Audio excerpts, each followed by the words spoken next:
여러분, 만약 150년 전의 파리를 직접 내려다볼 수 있다면 가장 먼저 무엇을 보게 될까요? 화려한 궁전일까요? 아니면 에펠탑일까요? 하지만 오늘 소개할 이 그림에는 그 어느 것도 없습니다. 그저 바쁜 사람들이 걷고 마차가 지나가며 평범한 거리만 펼쳐져 있을 뿐입니다. 그런데도 이 작품은 19세기 파리를 가장 생생하게 기록한 걸작 가운데 하나가 되었습니다. 오늘 소개할 작품은 귀스타브 카유보트의 리 알렙이 6층에서 본 풍경입니다. 변화하는 파리를 그린 화가. 19세기 중반 파리는 거대한 변화를 겪고 있었습니다. 좁고 복잡했던 중세 골목은 사라지고 넓은 대로와 웅장한 석조 건물이 들어서기 시작했습니다. 이 변화를 이끈 사람은 프랑스 황제 나폴레옹 3세였습니다. 그는 파리를 세계에서 가장 현대적인 도시로 만들고 싶었습니다. 그래서 도시계획가 조르주 외젠 오스만 남작에게 도시 전체를 새롭게 설계하라고 명령합니다.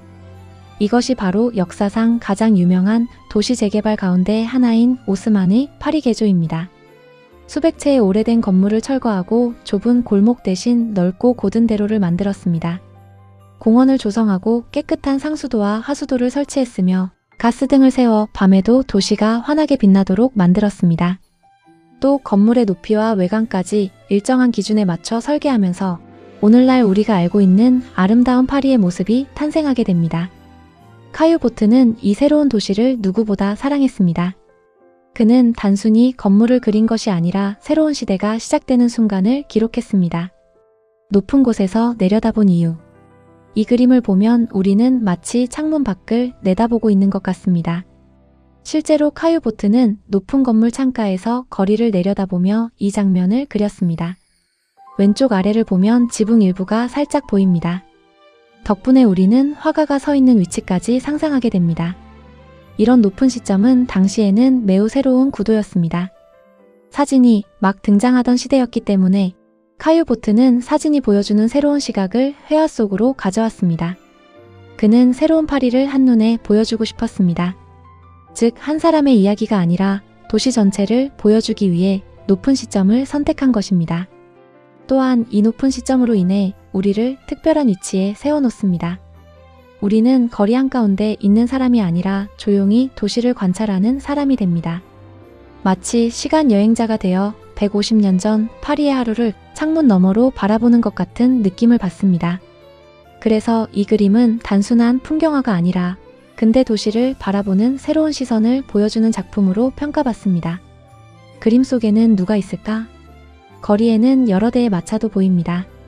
자동차가 등장하기 전 마차는 파리 시민들의 주요 교통수단이었습니다. 거리를 자세히 보면 가로등도 세워져 있습니다. 당시 파리는 가스등이 설치되면서 밤에도 안전하게 거리를 걸을 수 있는 근대적인 도시로 변하고 있었습니다. 멀리 시선을 옮기면 웅장한 개선문처럼 보이는 건물이 나타납니다. 오른쪽 멀리 보이는 웅장한 건물은 바로 오페라 가르니에입니다. 지붕 위에 황금빛 조각이 햇빛을 받아 반짝이고 있습니다. 1875년에 완공된 오페라 가르니에는 당시 파리에서 가장 화려한 문화 공간이었으며 귀족과 부유층이 모여 오페라와 발레를 즐기던 곳이었습니다. 거대한 건물조차 도시 풍경 속 일부로 표현했습니다. 거리를 자세히 보면 수많은 사람들이 움직이고 있습니다. 신사도 있고 숙녀도 있으며 차를 모는 사람도 있습니다. 하지만 누구도 주인공은 아닙니다. 카유보트는 한 사람보다 도시 전체를 주인공으로 만들었습니다. 수백 명이 함께 움직이며 하나의 거대한 리듬을 만들어냅니다.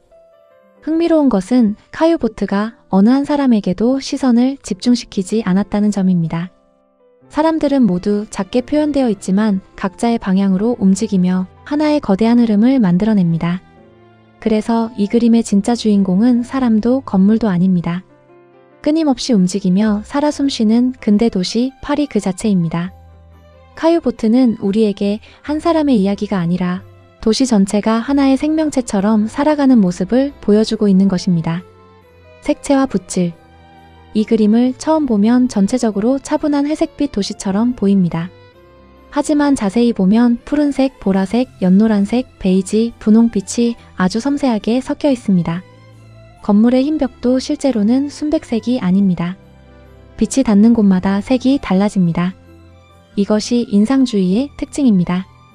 햇빛과 공기 그리고 대기의 변화를 색으로 표현한 것입니다. 화려한 원색 대신 절제된 색을 사용했기 때문에 오히려 실제 파리를 바라보는 듯한 현실감이 살아납니다. 가까이 다가가 보면 사람들은 몇 번의 붓질로만 표현되어 있습니다. 얼굴도 거의 보이지 않습니다. 하지만 멀리 떨어지면 놀랍게도 모두 살아 움직이는 것처럼 보입니다. 특히 거리의 움직임은 빠른 붓 터치 덕분에 실제 사람들이 걷는 듯한 리듬을 만들어냅니다. 카유 보트는 인상주의의 빛과 색채를 받아들이면서도 사실주의의 정확한 묘사를 포기하지 않았습니다. 그래서 그의 작품은 빛은 인상주의처럼 아름답고 형태는 사실주의처럼 안정적입니다. 바로 이 두 가지가 만나 카유 보트만의 독특한 도시 풍경이 탄생한 것입니다. 이 그림을 보고 있으면 마치 19세기 파리의 창가에 서서 도시를 직접 내려다보고 있는 듯한 생생한 현실감을 느끼게 되는 이유도 바로 이러한 색채와 붓질 덕분입니다. 작품이 전하는 메시지. 이 그림에는 영웅도 없습니다. 왕도 없습니다. 역사적인 사건도 없습니다. 그저 평범한 하루가 있을 뿐입니다. 150년이 지난 지금 우리는 이 그림을 통해 그 시대 사람들의 삶을 직접 바라볼 수 있습니다. 사진보다 오래 살아남은 이유도 바로 여기에 있습니다. 혹시 여러분도 매일 같은 길을 걷고 계신가요? 늘 지나치는 거리라 특별할 것이 없다고 생각할 수도 있습니다. 하지만 100년 뒤 누군가는 오늘 우리가 걷는 그 거리를 보며 한 시대의 모습을 발견할지도 모릅니다. 카유 보트는 평범한 하루를 예술로 만들었습니다. 그리고 우리에게 이렇게 말하는 것 같습니다. 가장 위대한 풍경은 멀리 있는 절경이 아니라 우리가 매일 지나치는 일상 속에도 숨어 있다고 말입니다.